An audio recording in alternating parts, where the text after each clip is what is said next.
Hello and welcome to the my YouTube channel power of Rahul sir. तो कैसे हैं आप? उम्मीद है अच्छे होंगे। तो चलिए शुरू करते हैं आज हम एनसीईआरटी का थ्योरम नंबर 6.2 और सीखेंगे आज हम थेल्स प्रमेय का विलोम। तो चलिए सीखते हैं। कहता है कि यदि एक रेखा किसी त्रिभुज की दो भुजाओं को एक ही अनुपात में क्या करे, विभाजित करे। यानी कोई एक लाइन है बच्चों, एक रेखा है जो किसी त्रिभुज के दो साइड को एक ही रेशियो में क्या करे, डिवाइड करे। जैसे एक रेखा डी ले लिए तो त्रिभुज ए बी और ए सी के साइड को ये इक्वल रेशियो में क्या कर दे, डिवाइड कर दे। डी बराबर ए ई बटा ए सी, इस तरह से क्या कर दे, इक्वल रेशियो में क्या कर दे, डिवाइड कर दे। तो ये जो लाइन होगा ना बच्चों, वो तीसरे साइड के क्या होगा, पैरेलल, यानी बीसी के क्या होगा, पैरेलल, यानी डी ई पैरेलल क्या हो जाएगा, बीसी हो जाएगा। यही इस थ्योरम का क्या है बच्चों, स्टेटमेंट है।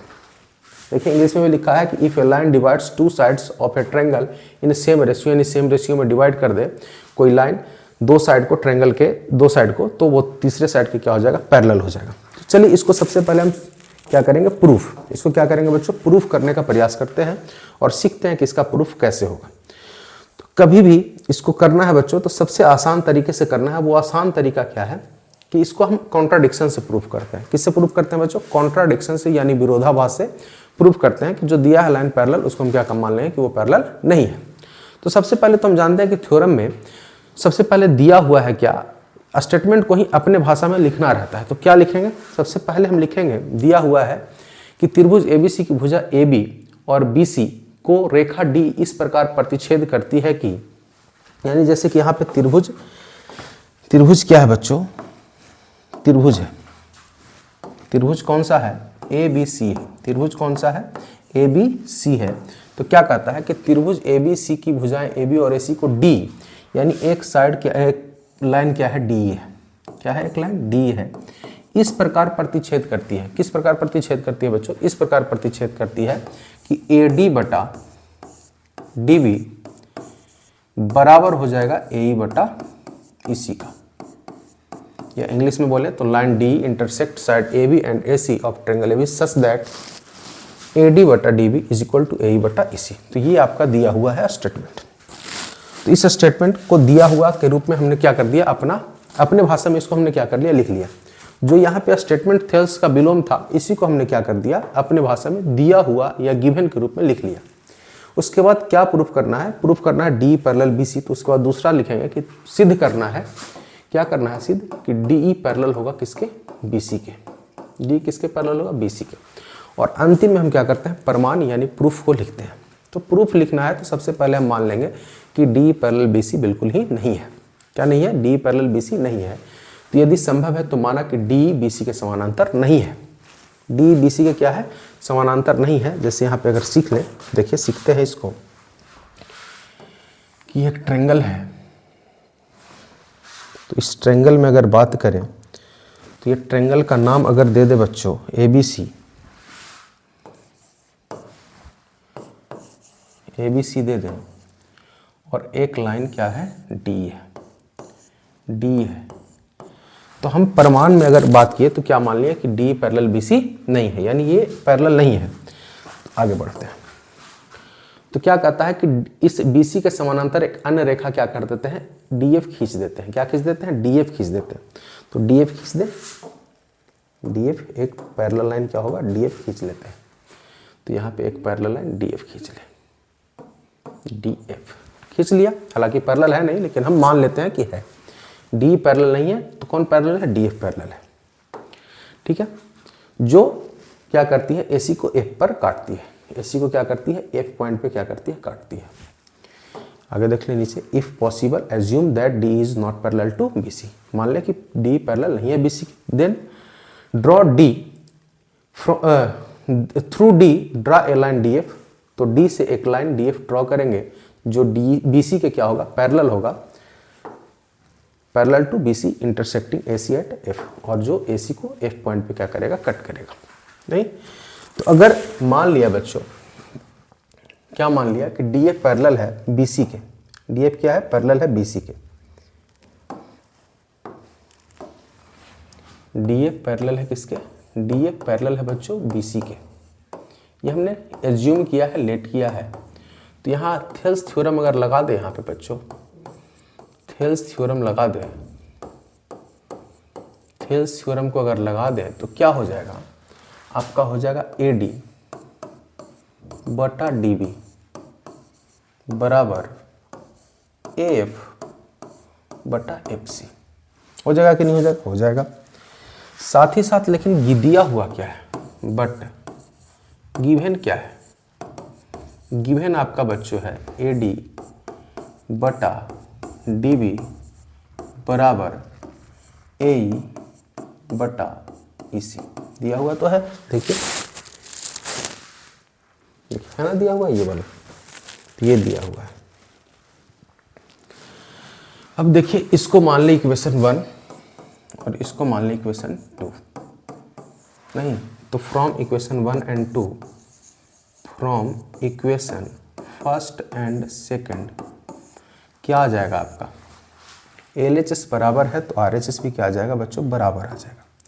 RHS भी बराबर हो जाएगा, यानी कि AF बटा FC बराबर आ जाएगा AE बटा EC आ जाएगा।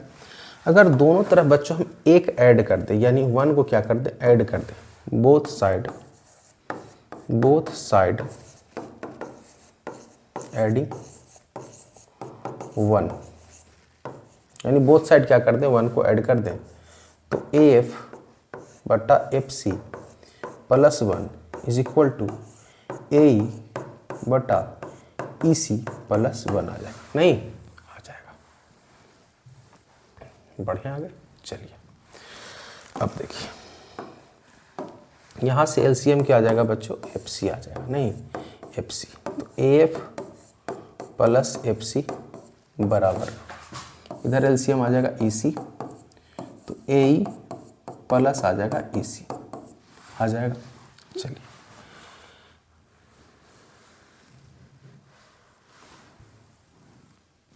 आ जाएगा कि नहीं आ जाएगा, चलिए इसको आ जाएगा, इतना नहीं आ गया।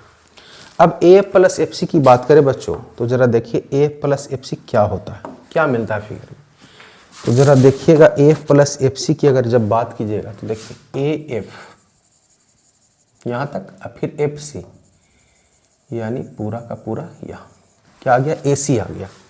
यानी यहाँ पे आप क्या लिख सकते हैं, AF प्लस FC आपका आ गया AC, तो AC बटा FC इज इक्वल टू, अच्छा EC प्लस AE या AE प्लस EC अगर चेक करें तो AE यहाँ से AE यहाँ तक और फिर EC, यानी फिर से क्या आ गया आपका AC ही आ गया, तो फिर से यहाँ आ जाएगा AC बटा EC, यही आ गया। अब जरा देखिएगा ध्यान से तो आपको पता चलेगा कि ऊपर दोनों क्या है AC, तो AC से AC क्या हो गया, कट गया।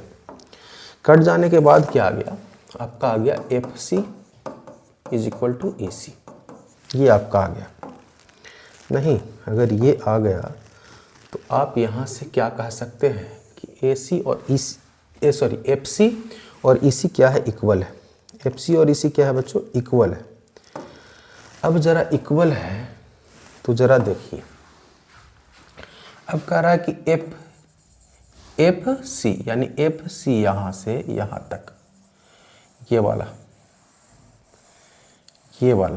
पूरा, और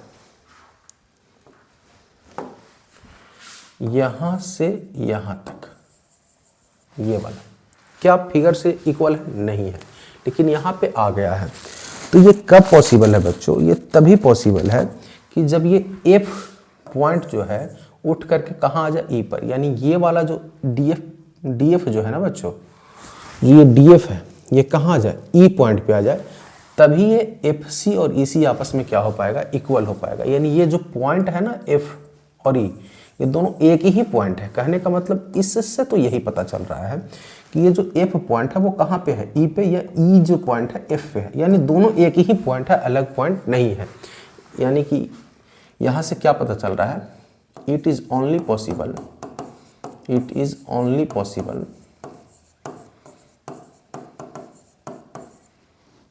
इफ एंड ओनली इफ।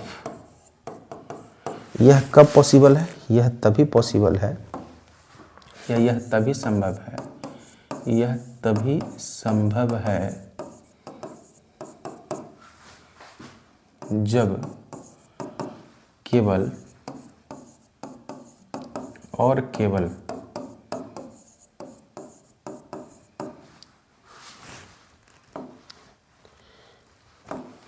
केवल F and E point are same, यानी F और E पॉइंट क्या होगा, सेम होगा।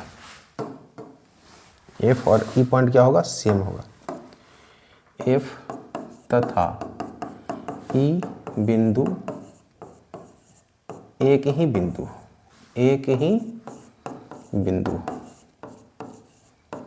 तभी संभव है, अदरवाइज नहीं संभव होगा। It is only possible if and only if, यह तभी संभव है जब केवल और केवल F और E दोनों क्या होगा, सेम पॉइंट होगा। नहीं तो सेम पॉइंट होगा, दैट मीन्स आपका क्या हमने माना था, हम माने हैं क्या, DF पैरेलल माने हैं BC के, ये हमने माना था, लेट किया था, एज्यूम किया था। अब F की जगह क्या लिख सकते हैं, E लिख सकते हैं। क्यों? क्योंकि F और E क्या है, सेम पॉइंट है, तो DE पैरेलल क्या हो जाएगा, BC। और यही क्या आपका करना था, प्रूफ करना। यहाँ से क्या हो गया, प्रूफ हो गया। तो एक बार